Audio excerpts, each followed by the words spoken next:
마태복음 제12장. 어느 안식일에 예수님이 밀밭 사이로 지나가실 때 제자들이 배가 고파 밀 이삭을 잘라 먹었다. 이것을 본 바리새파 사람들이 예수님께 보십시오, 당신의 제자들이 안식일에 해서는 안 될 일을 하고 있습니다 하고 말하였다. 그래서 예수님은 그들에게 이렇게 대답하셨다. 너희는 다윗이 자기 일행과 함께 배가 고팠을 때 한 일을 읽어보지 못했느냐? 다윗이 하나님의 집에 들어가 제사장만이 먹을 수 있는 차림빵을 그의 일행과 함께 먹지 않았느냐? 또 안식일에 제사장이 성전 안에서 안식일 규정을 어겨도 죄가 되지 않는다는 것을 율법에서 읽지 못하였느냐? 그러나 나는 너희에게 말한다.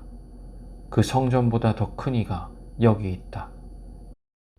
내가 자비를 원하고 제사를 원치 않는다는 말씀이 무슨 뜻인지 알았더라면 너희가 죄 없는 사람을 죄인으로 단정하지는 않았을 것이다. 나는 바로 안식일의 주인이다. 예수님이 그곳을 떠나 회당에 들어가셨을 때 거기에 한쪽 손에 오그라든 사람이 있었다. 사람들은 예수님을 고발할 구실을 찾으려고 안식일에 병을 고쳐도 좋습니까? 하고 물었다. 그래서 예수님은 그들에게 이렇게 말씀하셨다. 너희 중에 어떤 사람이 양 한 마리를 가졌는데 그 양이 안식일에 구덩이에 빠졌다면 끌어올리지 않겠느냐? 사람은 양보다 더욱 귀하다. 그러므로 안식일에 선한 일을 하는 것은 옳은 일이다. 그리고서 예수님은 그 사람에게 내 손을 펴라 하고 말씀하셨다. 그래서 그가 손을 펴자 완전히 회복되어 다른 손과 같이 되었다. 그러나 바리새파 사람들은 나가서 예수님을 없애버리려고 의논하였다. 예수님이 이 일을 아시고 그곳을 떠나시자 많은 사람들이 뒤따랐다. 예수님은 모든 병자들을 고쳐주시고 자기에 대한 소문을 내지 못하도록 그들에게 단단히 주의시켰다. 이것은 예언자 이사야의 다음과 같은 예언을 이루기 위해서였다. 내가 택한 나의 종, 내가 기뻐하는 나의 사랑하는 자를 보아라. 내가 그에게 내 성령을 주겠다. 그가 온 세상에 진리를 선포할 것이다. 그는 다투거나 소리치지 않을 것이니 아무도 길거리에서 그의 음성을 듣지 못할 것이다. 그는 진리가 승리할 때까지 상한 갈대를 꺾지 않고 꺼져가는 등불을 끄지 않으실 것이다. 그리고 온 세상 사람들은 그의 이름에 희망을 걸 것이다. 그때 사람들이 귀신 들려 눈멀고 말 못하는 사람을 예수님께 데려왔다. 예수님이 그를 고쳐주시자 눈먼 벙어리가 말도 하고 보게 되었다. 그러자 사람들이 다 놀라 이분이 혹시 다윗의 후손이 아닐까 하고 말하였다. 그러나 바리새파 사람들은 이 말을 듣고 이 사람은 귀신의 왕 사탄의 도움으로 귀신을 쫓아낸다 하였다. 예수님은 그들의 생각을 아시고 이렇게 말씀하셨다.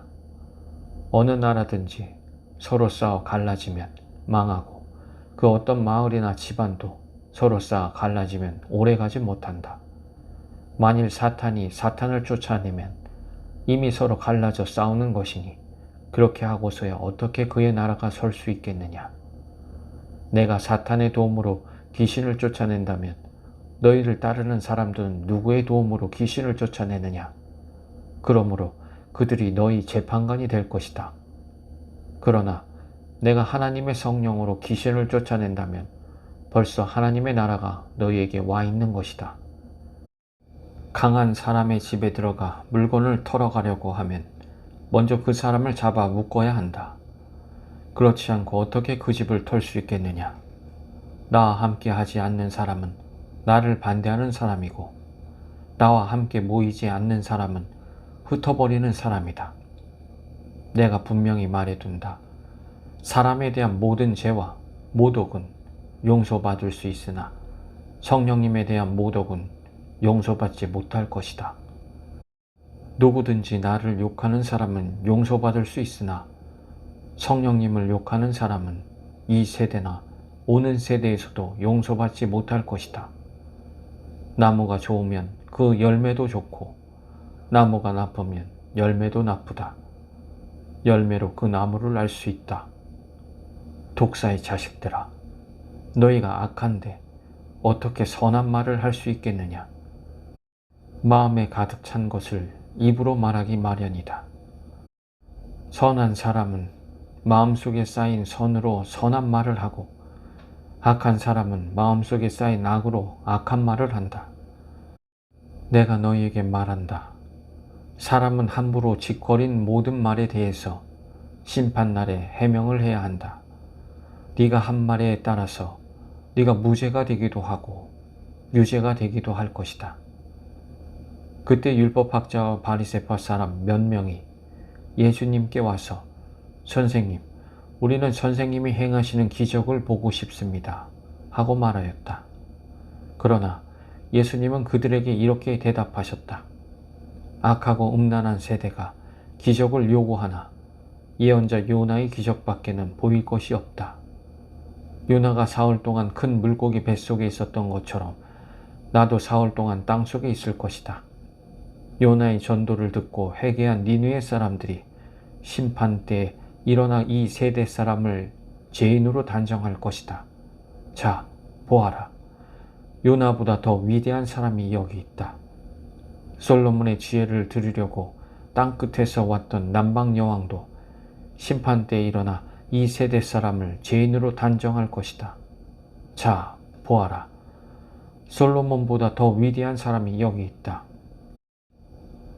더러운 귀신이 어떤 사람에게서 나와 물 없는 곳으로 다니며 쉴 곳을 찾았으나 얻지 못하였다. 그래서 귀신이 내가 나온 내 집으로 돌아가야겠다 하고 가보니 그 집이 비고 깨끗이 소재되고 정돈되어 있었다. 그 귀신이 가서 자기보다 악한 다른 귀신 7을 더 데리고 들어가 거기서 살자 그 사람이 나중 상태가 처음보다 더 비참하게 되었다. 이 악한 세대도 이와 같이 될 것이다. 예수님이 아직 군중에게 말씀하고 계실 때 예수님의 어머니와 형제들이 예수님께 드릴 말씀이 있다고 찾아왔다. 그래서 어떤 사람이 예수님께 선생님, 어머니와 형제분들이 선생님을 만나 뵈려고 밖에서 기다립니다 하였다. 그러나 예수님은 그에게 내 어머니와 형제가 누구냐 하시고 제자들을 가리키며 보아라, 이들이 내 어머니와 형제들이다. 누구든지 하늘에 계신 내 아버지의 뜻을 따라 사는 사람이 바로 내 형제와 자매이며 어머니이다 하고 말씀하셨다.